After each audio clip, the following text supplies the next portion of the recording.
this episode, I'm going to talk about Norse mythology, specifically the Norse creation myth. And any mistakes, mispronunciations along the way, don't blame me too much, because this is sort of just an off-the-cuff thing, a brief summary of the Norse creation myth. To start it all off, we have Ginnungagap, which is a giant abyss. And this is a common theme throughout a lot of creation myths. First, there was nothing, basically, right? So, Ginnungagap, giant abyss, there's nothing going on. And on either side of Ginnungagap, you have two worlds. On one side is Muspelheim, which is the world of fire, and on the other side you have Niflheim, which is the world of ice. So, Muspelheim, Niflheim, two worlds, Ginnungagap in the middle. And the frosts of Niflheim reached out into Ginnungagap, right? And in the middle, they met with the flames, the fires of Muspelheim. And where they met, they sort of, like the fire melted the frost, and they created Ymir. The mixing of Muspelheim and Niflheim created Ymir in the middle of Ginnungagap. And Ymir is a primordial giant. He's the first being, and you don't really know much about him, just that he's a big dude, basically. And also created from the mixing of Muspelheim and Niflheim was Audumla. And Audumla is a cosmic cow of sorts, basically. And Audumla is where Ymir got all his nourishment from, right? He would drink Audumla's milk, because Audumla is a cow. And after Ymir got his nourishment, he created the first beings other than himself and the cow. So the race of giants was all fathered by Ymir. They can all trace their roots back to him.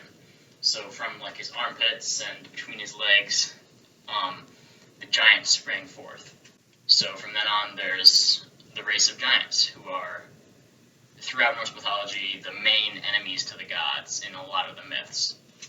And so Audumla, the cow, has sort of this ice block that she licks at, I guess like to get salt or something. I don't know much about that, but I assume that was like a thing. So she's licking this ice block, and from it, like she licks away into the shape of being, and that being was Buri, or it was Bor, I don't remember. It's one of those two. It starts with a B, I'm sure of that. And I'm going to go with Bor. Bor was the first of the gods, who is the descendant, or no, the ancestor of all of the other gods, like that you've probably heard of, like Odin and Thor and whatever, right? So Buri, whatever, doesn't particularly matter. So he had a kid who was either Buri or Bor, the opposite of whatever he was.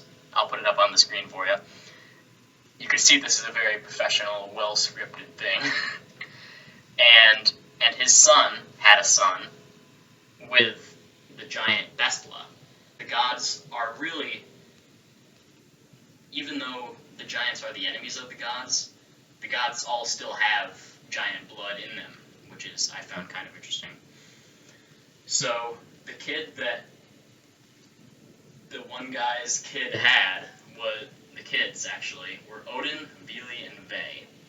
And you probably haven't heard of Vili and Ve because they're not really important except in the creation myth.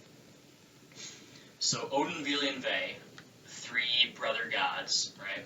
They decided that Ymir was a problem, that they had to get rid of him.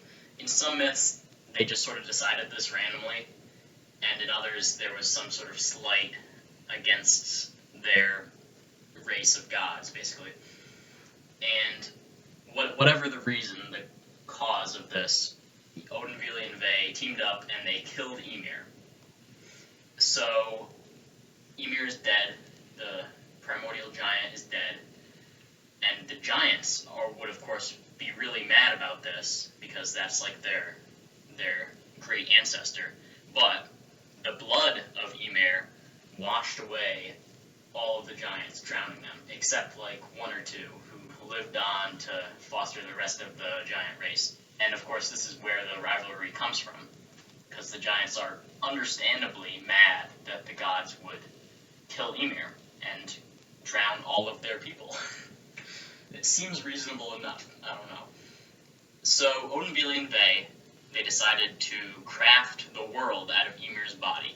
Now, this is another common thing throughout a lot of myths, a lot of creation myths through various cultures, is that some sort of giant deity or giant or whatever it is used to craft the parts of the world. So in this one, I think like his brains are the clouds, his bones are the mountains, his skull is the roof of the sky, stuff like that. His blood is the oceans and water.